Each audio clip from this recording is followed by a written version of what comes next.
तो देखिएगा, लेकिन एक क्वेश्चन आ गया हम लोगों के सामने में, if the matrix A is equal to 1 minus 1 minus 1 1 and A square is equal to K into A, find the value of K। देखिए सबसे पहले तो हम लोगों को यहाँ पर सोचना होगा कि K यहाँ क्या है, मैट्रिक्स है या एक नॉर्मल डिजिट है। देखिए कहीं भी आपको इस क्वेश्चन में एक्सप्लेन नहीं कर रहा है कि K यहाँ पर मैट्रिक्स, सीधे बोला find the value of K।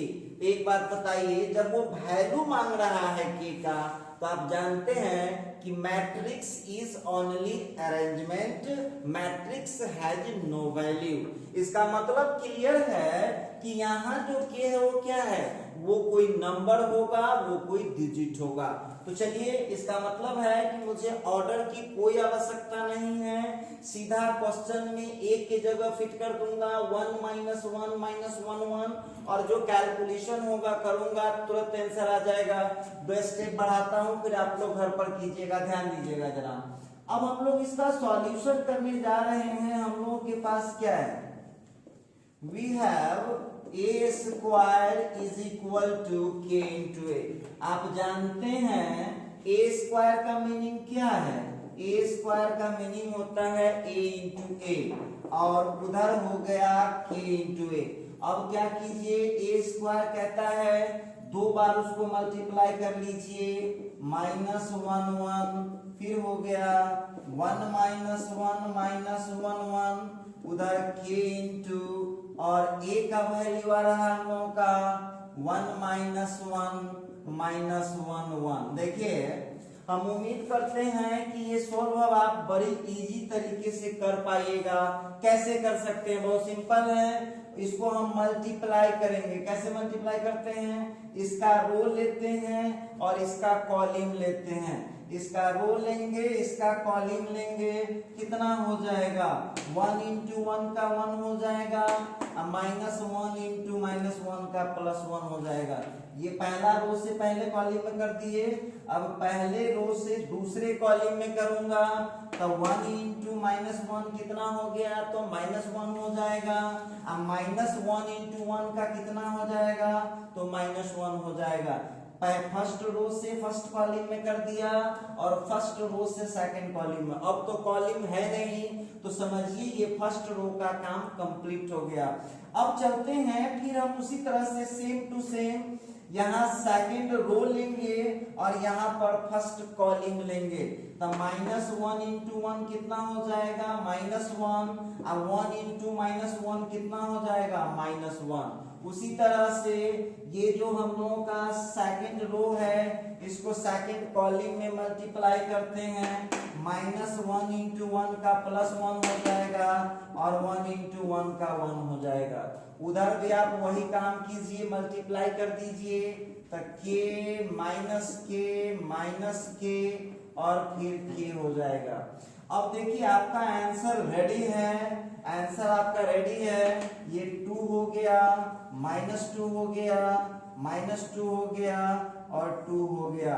उधर आप देख लीजिए कितना था, k माइनस k। अब यहाँ पर जरा गौर कीजिएगा कि हम लोग कहीं से इक्वेट कर लेंगे, क्या दिक्कत है, हमको k का वैल्यू निकालना है। और देखिए एक बात आप वहां पर चेक कर सकते हैं, सही आंसर निकाले होइएगा। यदि आपका आंसर बिल्कुल परफेक्ट होगा तो k का वैल्यू किसी जगह से निकालिएगा, सेम आएगा। कहीं से इक्वेट कर लीजिए, पहला के बराबर, दूसरा के बराबर, तीसरा के बराबर, चौथा के बराबर, कहीं देख लीजिए। इधर भी 2 into 2 ऑर्डर है, इधर भी 2 into 2 ऑर्डर है, तो ऑर्डर सेम है, तो आप कॉरेस्पॉन्डिंग एलिमेंट को इक्वल कर सकते हैं। कॉरेस्पॉन्डिंग एलिमेंट को इक्वल कर दीजिए, पहला को पहला से, दूसरा को दूसरा से, तीसरा को तीसरा से, चौथा को चौथा से। तो देख लीजिए k का वैल्यू कितना आ रहा है आप लोगों को, तो यहां से आप लोगों को आ गया है k का वैल्यू 2। देखिए हम डेली बोलते हैं एक बात कि आप लोगों को जब भी आप पढ़ाई करते हैं, ये ऑनलाइन क्लास आप मजबूरी में कर रहे हैं, ऐसा कोई बात नहीं है, तो आप सबसे पहले तो आप ईयरफोन लगा करके ही वीडियो देखें। आप डायरेक्ट मोबाइल का स्पीकर ऑन करके अपना देखें, एयरफोन लगाएं, ब्रेन का कंसंट्रेशन बढ़ेगा, पहली बात। दूसरी बात है कि जिस तरह से क्लास में आप नोट करते थे फिर समझते थे, समझिए, जहाँ प्रॉब्लम है उसका फोटो खींचिए उतारने के बाद, और कोई डाउट है तो उसका फोटो खींच के भेजिए भी व्हाट्सएप पर, और उसका ऑडियो भेजिए कि क्या आपको प्रॉब्लम है। कोई दिक्कत नहीं होता है ऑनलाइन ऑफलाइन, बस थोड़ा सा एडजस्ट होने में प्रॉब्लम होता है। तो क्या कीजिएगा, मजबूरी है, करना पड़ेगा, रिस्क ज्यादा है। मान लीजिए क्लास को चालू भी करते हैं तो बहुत रिस्क है, बच्चे लोगों को दिक्कत हो सकता है, इसीलिए आप काम चलाइए फिलहाल। तो देखिए अब आप लोगों के सामने जो क्वेश्चन आ रहा है, जरा इस क्वेश्चन पर गौर कीजिएगा। क्वेश्चन है when A is equal to diagonal matrix A, B, C, then prove that A to the power n equal to diagonal matrix A to the power n, B to the power n, C to the power n। सबसे पहली बात है कि ये डायग जो लिखा हुआ है, डायग लिखा हुआ इसका मतलब है डायगोनल मैट्रिक्स।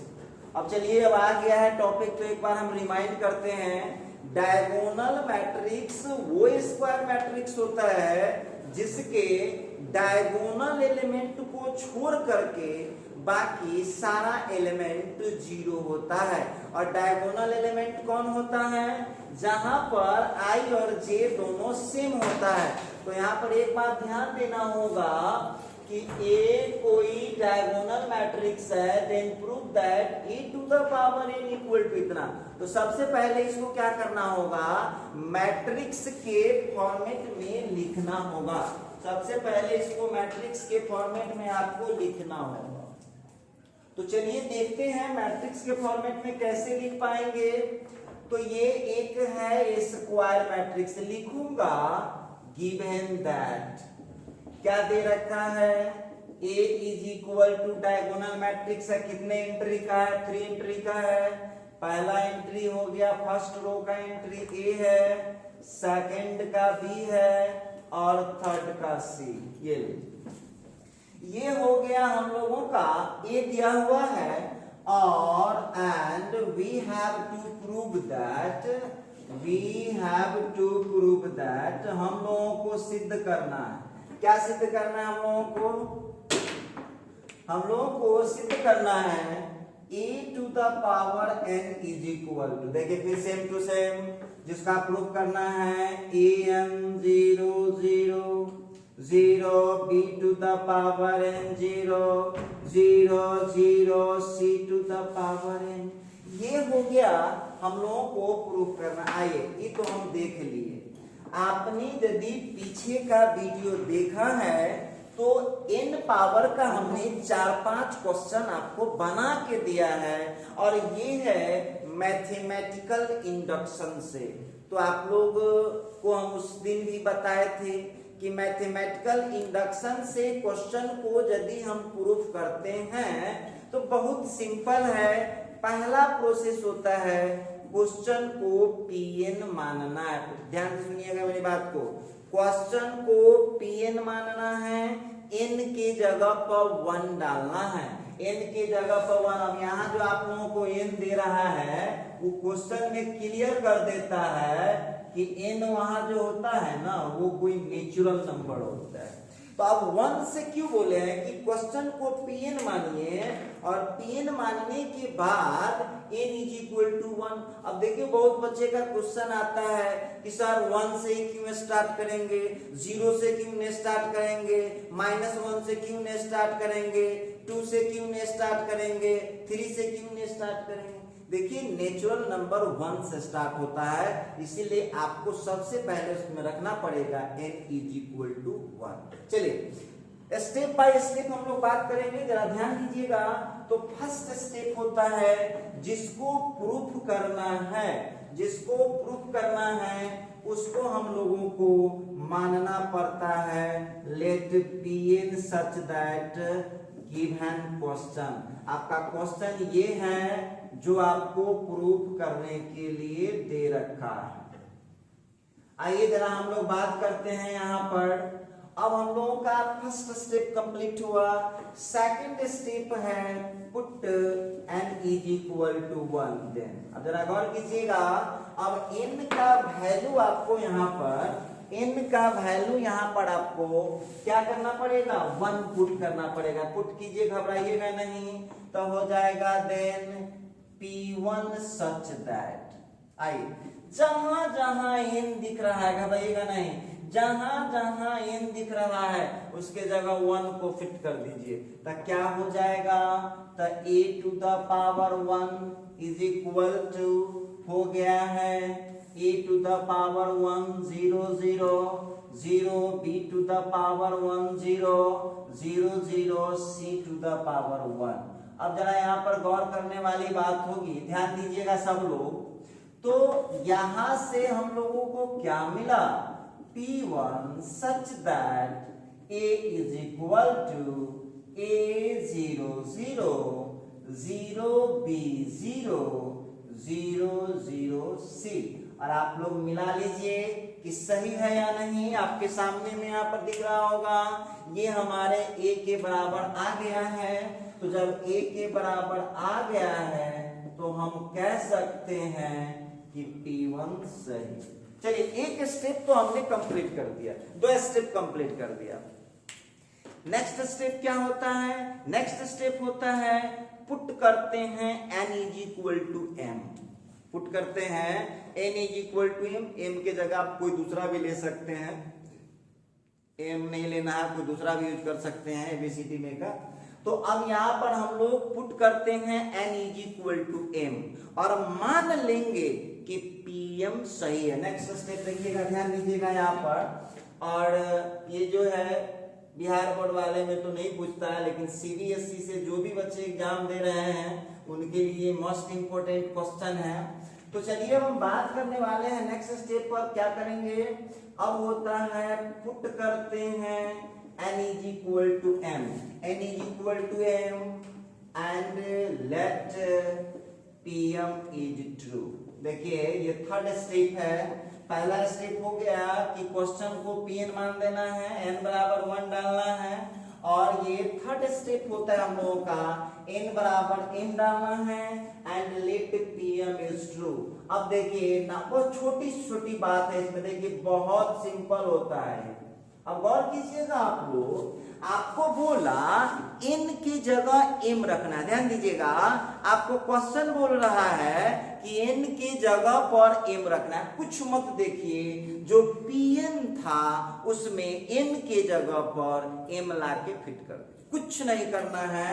तो यहां पर हो गया am is equal to small a to the power m 0 0 0, b to the power m 0 0 0, c to the power। ये सही है, हम पहले से माने। आइए, और बहुत बच्चा के दिमाग में चल रहा होगा कि सर जी आप इसको सही क्यों मान लिए हैं। देखिए ये जनरल नेचुरल नंबर, आप बहुत बच्चा कहा कि सर आप डायरेक्ट na के लिए क्यों नहीं मान लिए सही है, तो आप n के लिए सही मानिए लीजिएगा तो प्रूफ क्या कीजिएगा, वही तो आपको प्रूफ है करना है। जब n के लिए सही आप मान ही दीजिएगा तो फिर प्रूफ क्या कीजिएगा। तो इसीलिए उसको n is equal to m, चाहे कुछ दूसरा k ले लीजिए, t ले लीजिए, दूसरा कुछ ले सकते हैं, लेकिन n नहीं। अच्छा ठीक है, अब एक क्वेश्चन उठता है, अभी तक आप लोगों के दिमाग में चला नहीं चला तो आप लोग जानिएगा। अब आपको एक चीज दिमाग में आ रहा होगा कि सर इसमें हम प्रूफ क्या करेंगे। तो पहले तो आप पीछे का वीडियो नहीं देखे मैथमेटिकल इंडक्शन वाला, तो देखिए आप, देखिए इसमें प्रूफ किया जाता है m+1 के।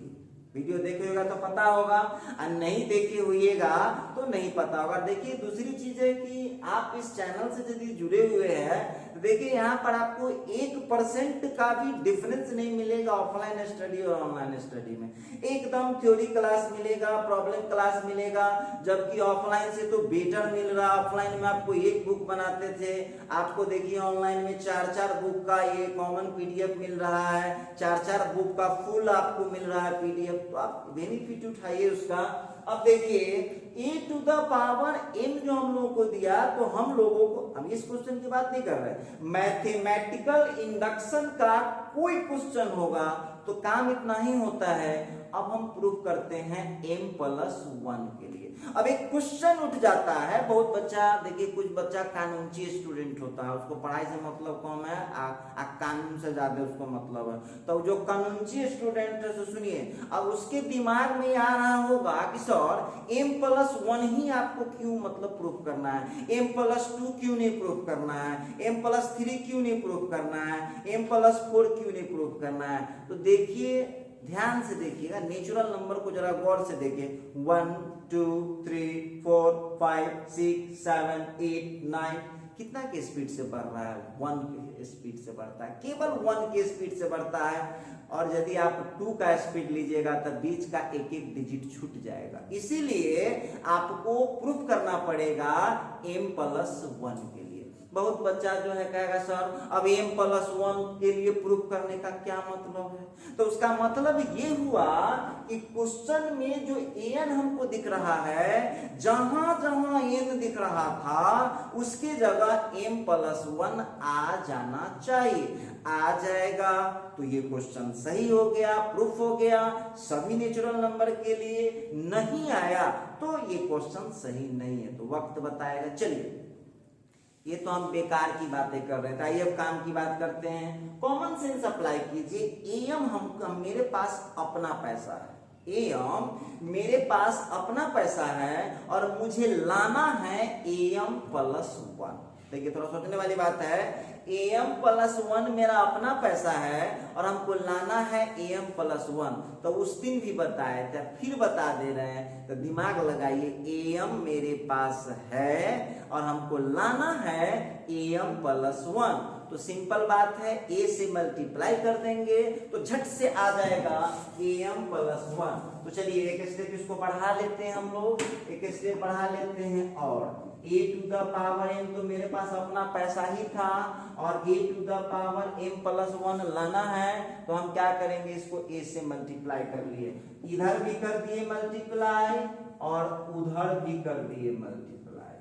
एक तरफ देखिए मैथ पढ़ रहे हैं तो एक तरफ तो करने देगा नहीं, और आपको हम उस दिन ट्रिक बताए थे, मैथमेटिकल इंडक्शन में 3 स्टेप में कुछ होवे न करता, ये बन के इतने स्टेप। और जानते हैं सीबीएसई वाला इसके लिए 6 मार्क्स देता है, और मानता भी है, और सीबीएसई बोर्ड वाला स्टूडेंट है कि हमारा क्वेश्चन हार्ड था। देखिए बहुत सिंपल क्वेश्चन पड़ता है। आइए अब यहाँ पर हम देख रहे हैं am+1 इज इक्वल टू, तो क्या आ गया, am है 0 0 0 b⁴m 0 0 0 c⁴m। और अब a का जो वैल्यू आप लोगों के पास है कितना है, उठा लीजिए वहां से, a0 0 0 b0 0 0 c। अब आप नॉर्मल मल्टीप्लिकेशन जैसे करते हैं सेम टू सेम आपको मल्टीप्लिकेशन करना है। तो यहां पर हम देखिए a⁴m+1 हम लोगों का आ गया है, a⁴m+1। और आप घबराइएगा नहीं, जैसे मल्टीप्लाई आप करते थे 1 इंच भी नहीं डोलना है। कैसे मल्टीप्लाई करते हैं, इसका रो लेते हैं और उसका कॉलम लेते, तो कीजिए पहले वाले का फर्स्ट रो और दूसरे वाले का फर्स्ट कॉलम, तो क्या आ रहा है, a⁴m into a+0+0।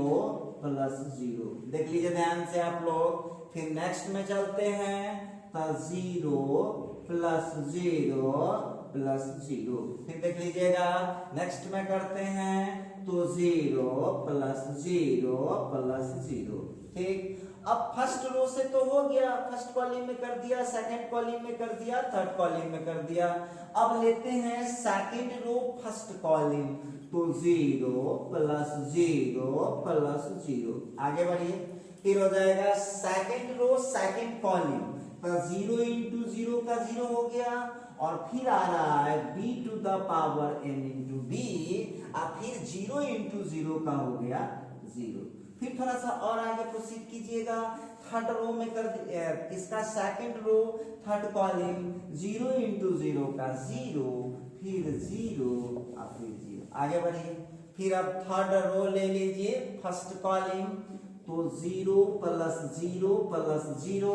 फिर क्या कीजिएगा, थर्ड रो ले लीजिए और सेकंड कॉलम लीजिए, तो 0 प्लस 0 प्लस 0, फिर क्या कीजिए थर्ड रो लीजिए, थर्ड कॉलम, तो 0 plus 0 c to the power m into C. देखिए आपको इसमें एक स्टेप केवल ध्यान रहा कि जितना m का बेस होगा उतना से मल्टीप्लाई करना है, तो मैथमेटिकल इंडक्शन से क्वेश्चन कभी गलती नहीं होगा, कुछ नहीं करना है, m पावर का बेस जितना है उतना से दोनों तरफ मल्टीप्लाई कर लीजिए, तुरंत क्विक आंसर देता है। आइए अब देख लीजिएगा a to the power m plus 1 कितना आ गया, इनटू में पावर ऐड हो जाएगा, तो a to the power m plus 1, zero वाला को छोड़ दीजिए, 0 0 हो गया है, और फिर 0, और फिर यहाँ हो गया b to the power m plus 1, b to the power m plus 1, और फिर हो गया 0 0 0 c to the power m plus 1। अब आप देख लीजिए जो क्वेश्चन आप लोगों के पास था, सामने पड़ा हुआ क्वेश्चन जो आप लोग am लिए थे, उसमें जहां जहां m था वहां पर m प्लस 1 आ चुका है कि नहीं चेक कर लीजिए। a की जगह a ठीक है, m की जगह m प्लस 1 आ गया, स्मॉल a की जगह स्मॉल a ठीक है, m की जगह m प्लस 1 आ गया, 0 की जगह 0 ठीक है। फिर इसी तरह से मिलाइए 1 बाय 1 करके। तो जब आप देख लीजिएगा कि जहां जहां m या n था उसकी जगह m प्लस 1 आ गया, तो मैथमेटिकल इंडक्शन के अनुसार ये क्वेश्चन प्रूफ हो चुका है। तो हम लिखेंगे, एक लाइन लैंग्वेज लिखना पड़ेगा, since pm plus 1, since pm plus 1 is also true, since pm plus 1 is also true, therefore a to the power n equal to क्या था, a to the power n, a to the power n 0 0 0, b to the power n 0 0 0, और फिर c to the power n। आप बगल में लिखिए कि n यहाँ ले, अब वो दे भी दिया रहता है क्वेश्चन में। अच्छा इतना हो गया, ये आपका। तो इस तरह से आप बहुत इजीली इस क्वेश्चन को प्रूव कर पाएंगे।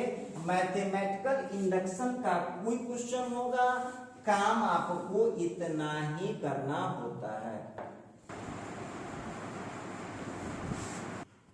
तो चलिए अब एक लैंग्वेज वाला क्वेश्चन है, इस लैंग्वेज वाला क्वेश्चन को देखिए। स्पेशली जो हिंदी मीडियम पढ़ के आए रहते हैं वो बच्चे लैंग्वेज वाले से ज्यादा डरते, लेकिन देखो पिछला क्वेश्चन जो बनाया था ना a to the power m वाला, उससे ही बहुत सस्ता है, बहुत ज्यादा सस्ता है, और इसके लिए आपको सीबीएसई वाला 6 मार्क्स देता है। लॉन्ग क्वेश्चन में क्वेश्चन पूछता है। आइए पूछता है ए मैन्युफैक्चरर, तो मैन्युफैक्चरर समझ लीजिए उत्पादक, मतलब सामान बनाने वाला। प्रोड्यूस बनाता है 3 प्रोडक्ट, 3 प्रकार का सामान बनाता है। X y z which he sells, जिसको वह बेचता है। कॉमन सेंस की बात है कि कोई भी कंपनी सामान बनाएगा तो अपना घर में तो ना सारा यूज कर लेगा, वो बेचेगा उसको। तो वो क्या करता है कि वो 3 प्रोडक्ट बनाता है x y z which he sells, जो वह बेचता है in 2 markets, 2 मार्केट में 2 बाजार है। एग्जाम्पल समझ लीजिए कि एक जो है समझ लीजिए सीतामढ़ी का बाजार हो गया और एक डुमरा का बाजार हो गया, उसको नाम दिया है market 1 market 2। Annual sale are indicated below, तो एनुअल सेल मतलब वार्षिक सेल, वार्षिक सेल मतलब वार्षिक जो बिक्री होता है एक साल में जितना वो बेचता है, आर इंडिकेटेड बिलो, इंडिकेटेड मतलब दिया गया है, बिलो मतलब नीचे, यहाँ दिया हुआ है। मार्केट 1 में 10,000 यूनिट बेचता है, मार्केट 1 में एक्स का 10,000 यूनिट बेचता है, वाई का 2,000 यूनिट बेचता है, जेड का 18,000 यूनिट बेचता है। मार्केट 2 में एक्स का 6,000 यूनिट बेचता है, वाई का 20,000 यूनिट बेचता है, और जेड का 8,000 यूनिट बेचता है। आगे बढ़िए क्वेश्चन में, थोड़ा ध्यान दीजिएगा इधर। अब लिखता है if the unit sell prices of x y and z are, कर कीजिएगा unit sale prices of x y z are x y z का जो यूनिट सेल प्राइस था, मतलब समझते हैं यूनिट सेल प्राइस मतलब एक एक आइटम जो था एक्स वाई जेड का उसका सेलिंग प्राइस जो दे रखा है, यहां पर दे रखा है 2.5 रुपी, 1.5 रुपी, 1 रुपी रेस्पेक्टिवली मतलब क्या, x का हो गया 2.50, y का हो गया 1.50 और z का हो गया 1.00 रेस्पेक्टिवली मतलब होता है क्रमशः। तो पहले का पहला से ले लीजिए, दूसरे का दूसरा से ले लीजिए, तीसरे का तीसरा से। अब देखिए पूछता है question find the total revenue. अब समझिए आप लोग यहाँ कंफ्यूज कर जाते हैं, प्रॉफिट लॉस पढ़ के आए होइएगा। रिवेन्यू और प्रॉफिट में बहुत अंतर होता है। रिवेन्यू मतलब हो गया कि बाहर से हमको कितने पैसे आए। तो आप ही बताइए कोई बिजनेसमैन आप या बिजनेस से आप कभी जुड़े हैं तो क्या जितने पैसे आते हैं कंपनी के पास वो सारे उसके प्रॉफिट होते हैं? नहीं। रिवेन्यू का मतलब होता है कि टोटल आया कितना, पहले आया पैसा कितना, और जितना पैसा आएगा उसमें से जो कॉस्ट होगा उसको माइनस कर देंगे तो तुरंत मालूम चल जाएगा कि प्रॉफिट कितना है। तो पहला वाला जो लिखता है फाइंड द टोटल रिवेन्यू।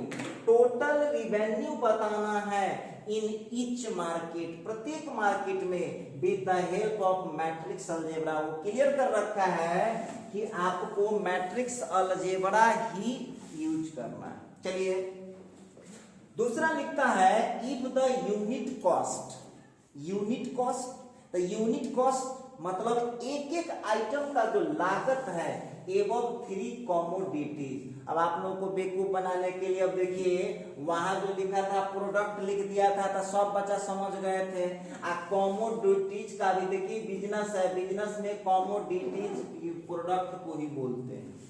तो जो प्रोडक्ट थे XYZ प्रोडक्ट उस पर कॉस्ट आया था, X पर आया था 1 यूनिट बनाने में 2 रुपया और Y के 1 यूनिट बनाने में 1 रुपया और Z का 1 यूनिट बनाने में मतलब 0.5 रुपीज या 50 पैसे बोल लीजिए। तो बोलता है फाइंड द ग्रॉस प्रॉफिट। तो हम आपको सजेशन देंगे कि पहले आप चूंकि स्टूडेंट्स हैं, हम टीचर हैं या कोई दूसरा स्टूडेंट कैसे बनाता है उससे भी आपको नकल नहीं करना चाहिए। कोई किसी के काम आने वाला है नहीं। आप इस पूरे क्वेश्चन को दिमाग में पहले उसको शॉर्ट लिस्टेड करिए कि इसमें क्या क्या दिया है। तो देखिए एक कंपनी है, अब हम समझाते ध्यान दीजिएगा। एक कंपनी है जो XYZ 3 आइटम बनाती हैं, 2 मार्केट में बेचती हैं। पहला क्वेश्चन में बोल रहा है कि टोटल रिवेन्यू कितना आया, दूसरा में पूछ रहा है कि टोटल प्रॉफिट कितना हुआ। पहले में सेलिंग प्राइस दिया हुआ है, दूसरे में कॉस्ट प्राइस दिया हुआ। तो कॉमन सेंस की बात है कि जितना सेलिंग प्राइस रहेगा, ऐसा तो नहीं कि कंपनी का मुंह देख के देता चला जाएगा पैसा, उसका तो प्रोडक्ट खरीदेगा उसी का पैसा देगा। तो जो सेलिंग प्राइस है उससे पैसे आएंगे और जो कॉस्ट प्राइस है उससे पैसे जाएंगे। तो प्रॉफिट का क्या मतलब हो गया, सेलिंग प्राइस वाला से हमको रिवेन्यू मिल जाएगा और कॉस्ट प्राइस से हमको लागत जो लगा था वो मिल जाएगा, दोनों को माइनस करेंगे। तो देखिए इसको ऐसे बनाना 6-7 का स्टूडेंट भी होगा और दिमाग वाला तो बड़ी इजी बना देगा। लेकिन वो बैंड लगाया हुआ है कि आप जनरल मैथ यूज नहीं कर सकते हैं, इसमें आपको यूज करना पड़ेगा मैट्रिक्स अलजेब्रा। ध्यान दीजिएगा सभी लोग, मैट्रिक्स अलजेब्रा आपको यूज करना है, ठीक है। और आपको हम जब फर्स्ट डे मैट्रिक्स का इंट्रोडक्शन बताए थे तो उस दिन भी बोले थे कि मैट्रिक्स का मेन मकसद है जो कॉम्प्लिकेटेड डाटा होता है, बहुत बड़ा डाटा होता है, उसको सिंपल रो कॉलम के फॉर्मेट में डाल देना। ये मैट्रिक्स आज देख लीजिए कंप्यूटर के कण में बसा हुआ है मैट्रिक्स, बिजनेस के कण में बसा हुआ है मैट्रिक्स। बिजनेस में जाइए कोई भी कंपनी, कंप्यूटर का कोई साइट खोल लीजिए, रो कॉलम में इंफॉर्मेशन दिया रहता है, क्योंकि बहुत इजी हो जाता है। अब देखिए ये क्वेश्चन पढ़ने में आपको इतना कॉम्प्लिकेटेड लगा था, लेकिन ये क्वेश्चन है कितना इजी, गौर कीजिएगा। अब हम आते हैं सॉल्यूशन। सब लोग अब 2 मिनट के लिए रुक जाइएगा, जितने भी लोग वीडियो देख रहे हैं वो रुक जाइएगा, आपको समय मिलेगा उतारने के लिए, ध्यान दीजिएगा। अब हम यहाँ पर बात करते हैं, बस याद रखिएगा आपको जनरल मैथ यूज नहीं करना है, आपको करना है क्या यूज, मैट्रिक्स अलजेब्रा। ध्यान दीजिएगा। तो सबसे पहली बात है, जो पहला क्वेश्चन लिखा है, हमको पता लगाना है टोटल रिवेन्यू। गौर कीजिएगा, टोटल रिवेन्यू पता लगाना है पहला क्वेश्चन में। तो कैसे कर सकते हैं, तो हमको ये देखो, इसका एक खासियत है, इस सभी कुछ तो आपको ये दिया है, कहाँ कुछ करना है, वो सारा चीज लिखा हुआ है, बस उसको मैट्रिक्स के फॉर्मेट में आप कवर कर लीजिए। देखिए ये हो गया मार्केट, ये हो गया एक्स का, ये हो गया वाई का, ये हो गया जेड का। ठीक, ये रहा मार्केट 1, ये रहा मार्केट 2, ये रहा मार्केट 1, ये रहा मार्केट 2। अब देखिए कैसे आप कर सकते हैं, बड़ी इजीली कर सकते हैं, डाला हुआ सब वैल्यू। ये हो गया 10,000, छोटा हो जाएगा।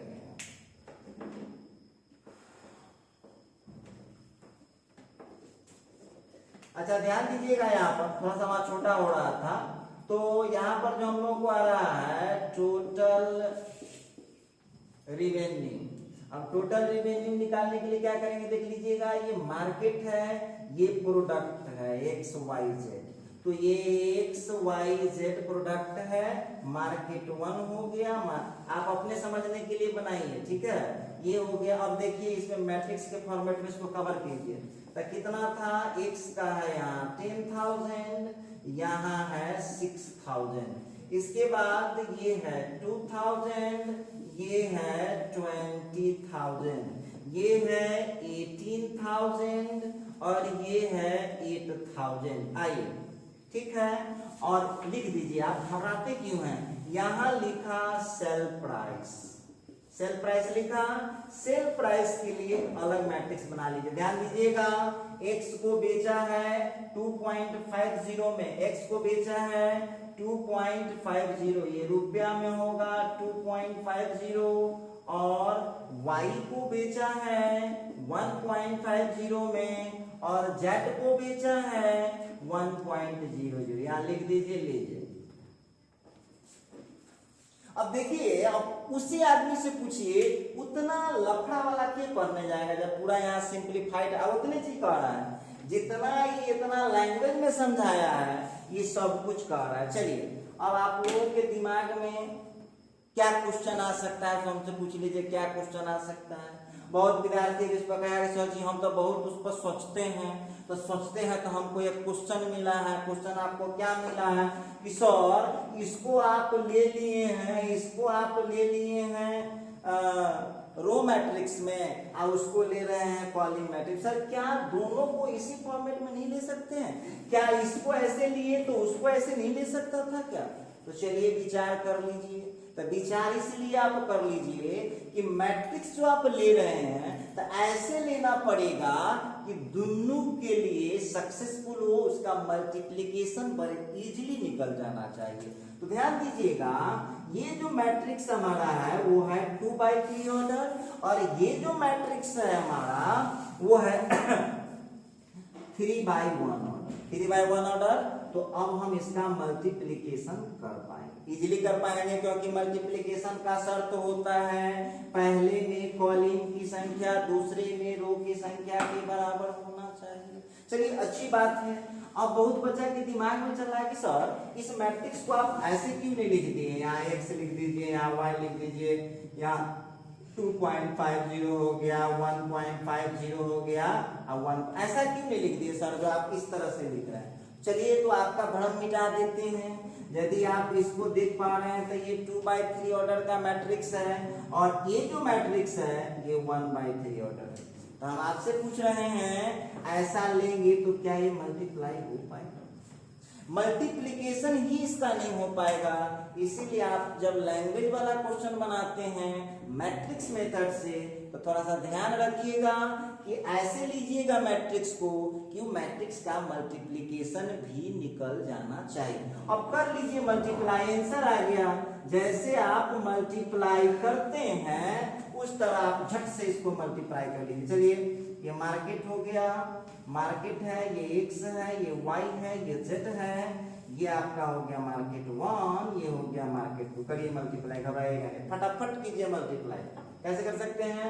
तो यहाँ 10,000 को 2.50 में करेंगे तो कितना हो जाएगा?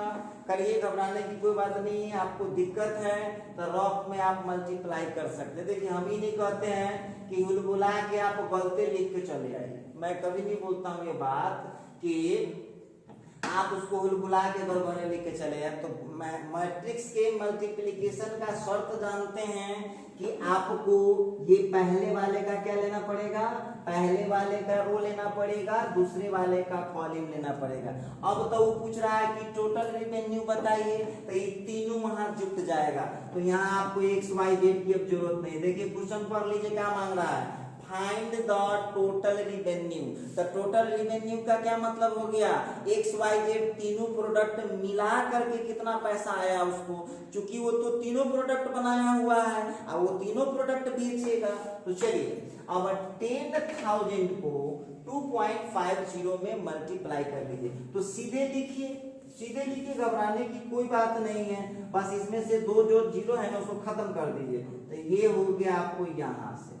अब देखिएगा, ध्यान दीजिएगा, तो मैं ये बात कर रहा था यहाँ पर, देखिएगा, कर लीजिए उस तरह से मल्टीप्लाई, कोई दिक्कत नहीं है।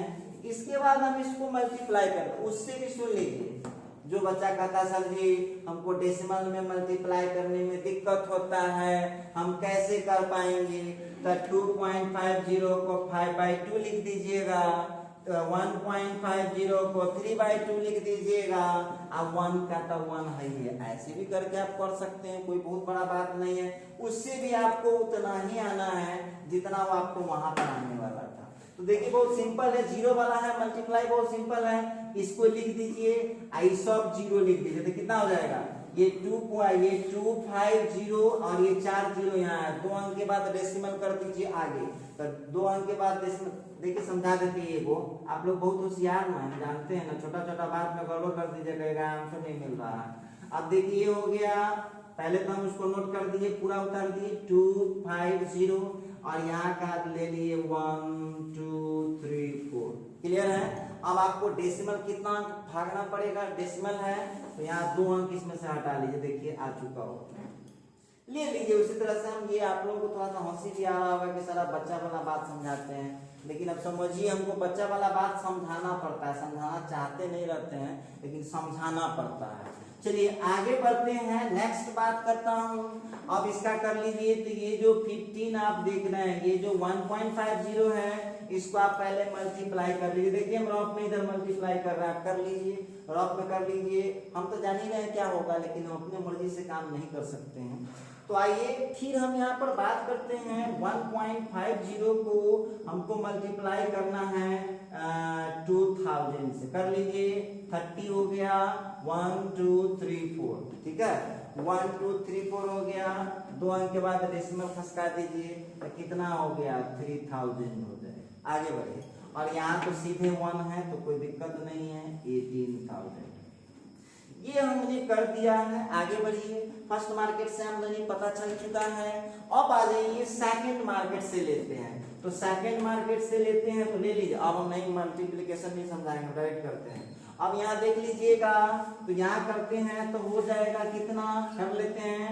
या तो 25 से 6 को करूंगा तो 150 हो गया, 340 हो गया, ठीक है। और आप डेसिमल कितना अंक ले लीजिए, 2 अंक आगे खसकाइए, तो ये हो जाएगा 15,000। आगे बढ़िए, प्लस फिर आता हूँ 20,000 में, फिर इसका करूंगा तो किया हुआ तो था ही, बस ये आपको आ जाएगा 30,000 और यहाँ का हो गया 8,000।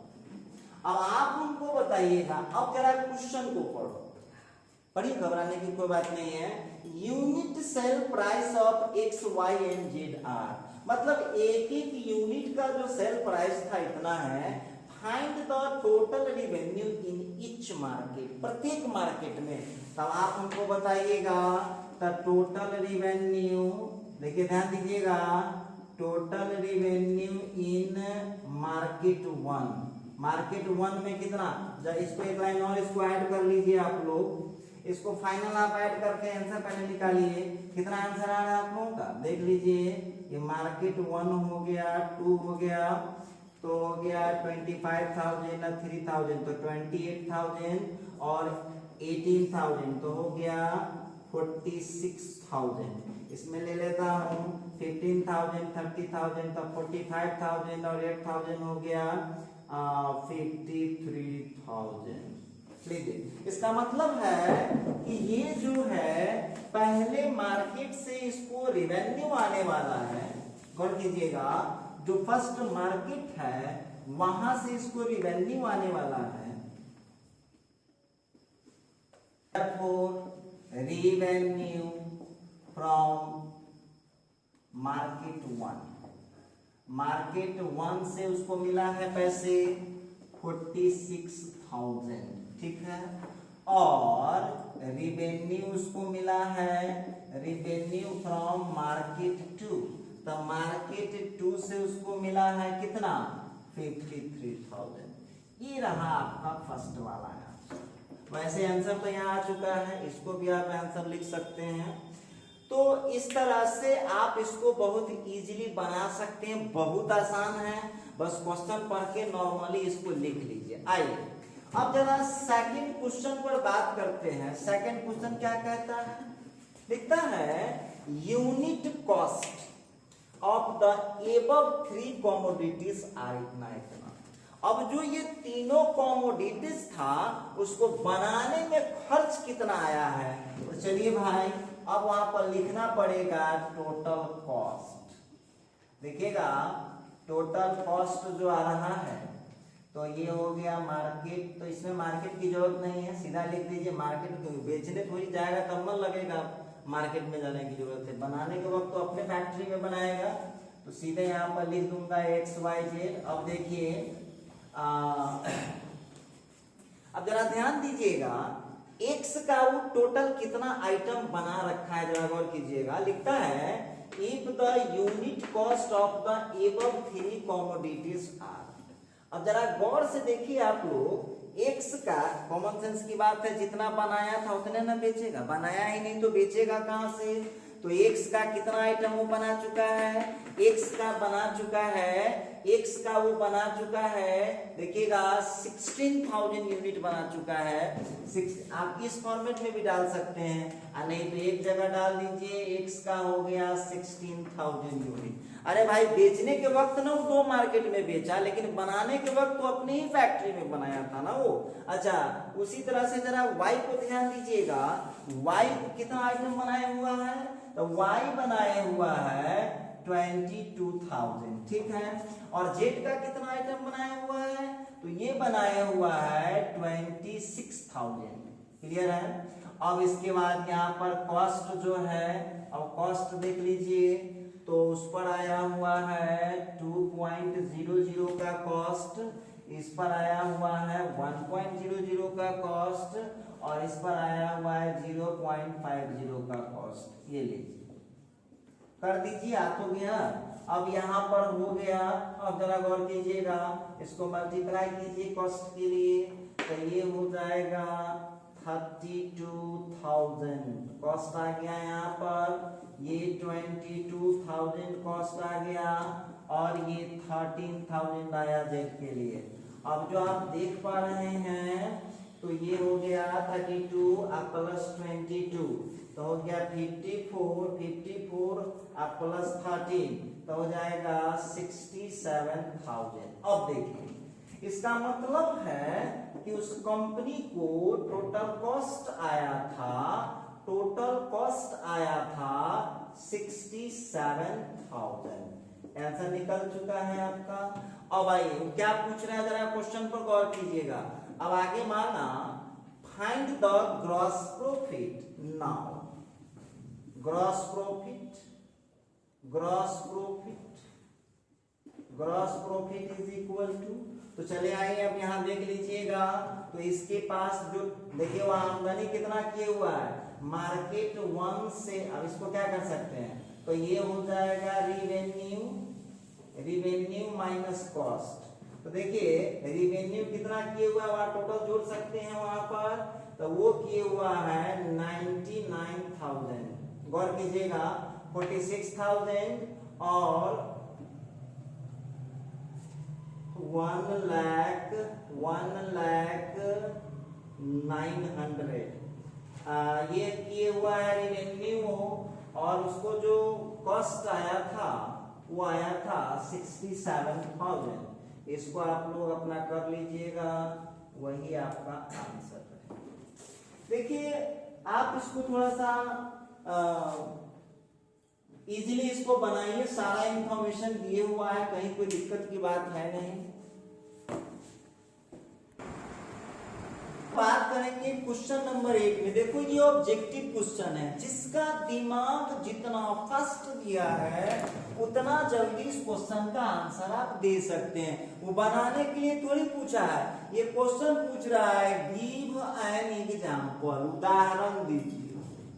बनाने के लिए नहीं बोला है, बोलता है give an example of to matrices, दो मैट्रिक्स ए एंड बी का एग्जाम्पल दीजिए सच दैट, इस प्रकार की ए नॉट इक्वल टू 0, मतलब ए जीरो मैट्रिक्स नहीं होना चाहिए, B not equal to 0, B zero matrix नहीं होना चाहिए।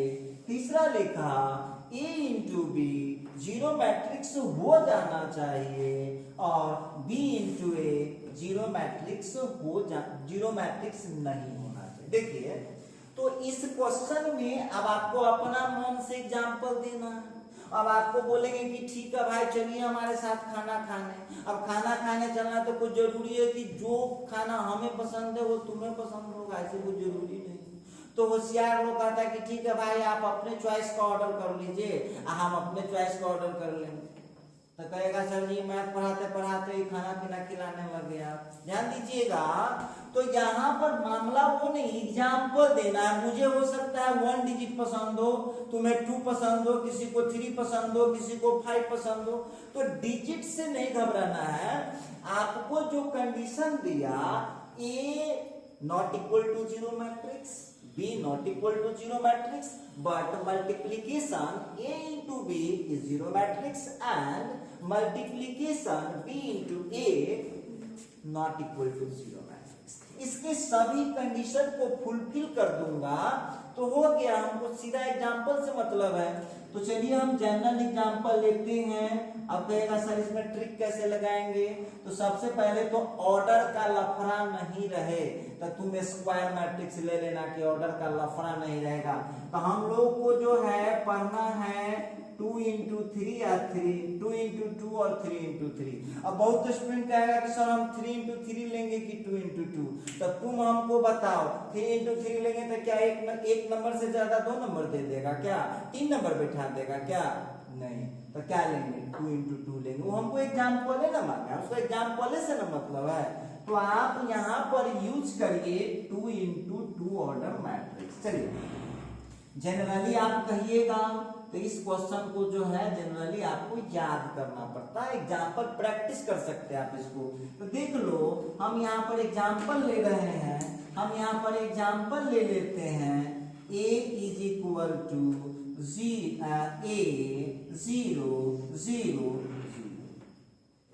ठीक है, अच्छा आप हमको बताइएगा यहाँ पर हम देख रहे हैं क्या A कोई 0 मैट्रिक्स है, नहीं।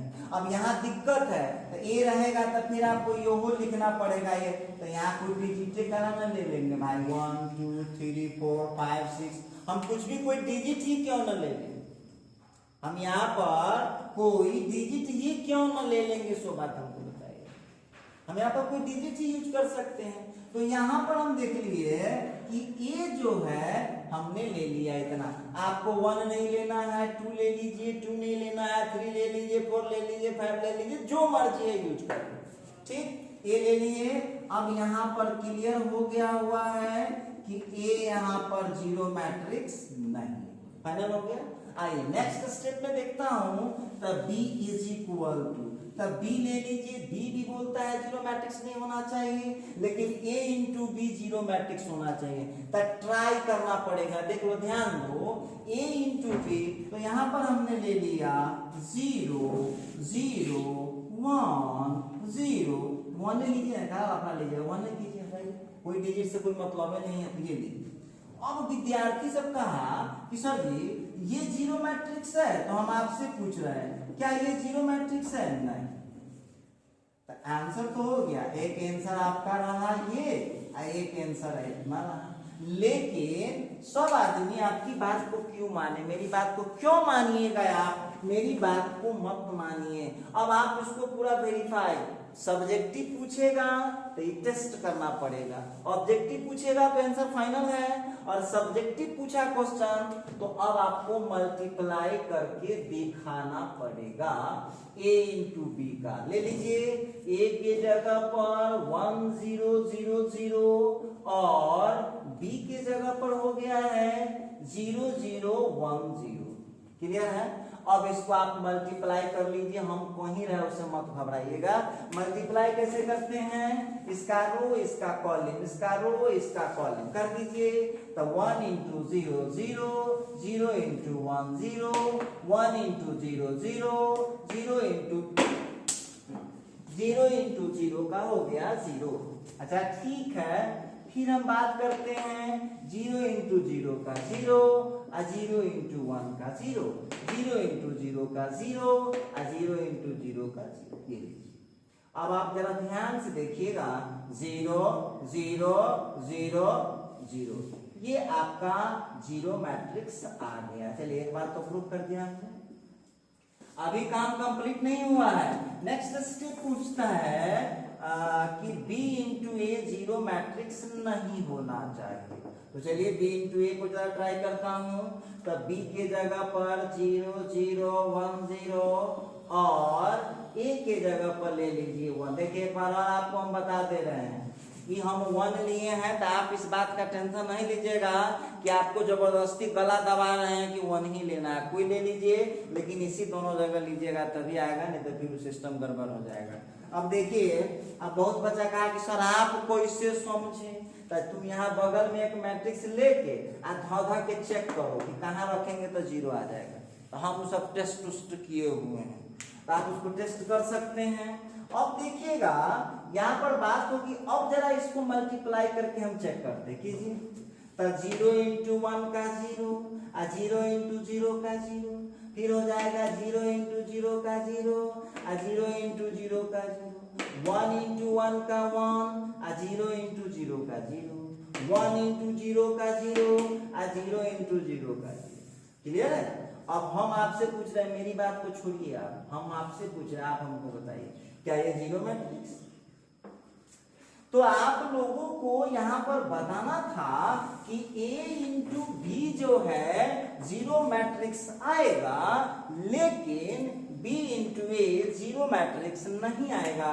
बस आप 1 के जगह कोई और डिजिट भी यूज कर सकते हैं। तो इस टाइप के क्वेश्चन का आप लोग समझिए, हम आपको सबसे सही तरीका बता रहे हैं। इस टाइप के क्वेश्चन को आप याद रखिए कि कौन जगह पर डिजिट लेना। डिजिट कोई लीजिएगा चल जाएगा, लेकिन लेना पड़ेगा उसी पोजीशन पर। चलिए अब हम जो 9 नंबर देख रहे हैं सॉल्यूशन, वो हम उसका आंसर लिख दे रहे हैं। घर से आप लोगों को टेस्ट करके लाना है। क्या बोलता है जरा क्वेश्चन देखिएगा, कौन सी बोलता है? Give an example of 3 matrices. कह रहा है 3 मैट्रिक्स का एबीसी का एग्जाम्पल दीजिए सच दैट ए बी का वैल्यू ए सी के बराबर तो होना चाहिए, लेकिन बी और सी दोनों डिफरेंट मैट्रिक्स होना चाहिए।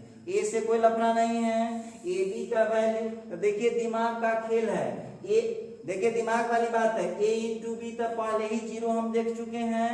अब तो हम a और b सेम रखेंगे, खाली c को चेंज कर देंगे। देख लीजिएगा यहाँ पर। अब इसका सॉल्यूशन 9 का लिख रहा हूँ। तो a इज इक्वल टू, आपको एग्जाम में यही आंसर लिखना है, बस इतने लिखना है आपको। जब ऑब्जेक्टिव पूछेगा तो इतने लिख के छोड़ देना होगा, और जब सब्जेक्टिव पूछेगा तब पूरा टेस्ट करना पड़ेगा। लीजिए अब आप लोग इसको चेक करके लाइएगा, घर से चेक कीजिएगा इसको। HW रहा, ए बी का वैल्यू ए सी के वैल्यू के बराबर आया कि नहीं, अब बी को सी के बराबर है ही नहीं, आप चेक कर लीजिए।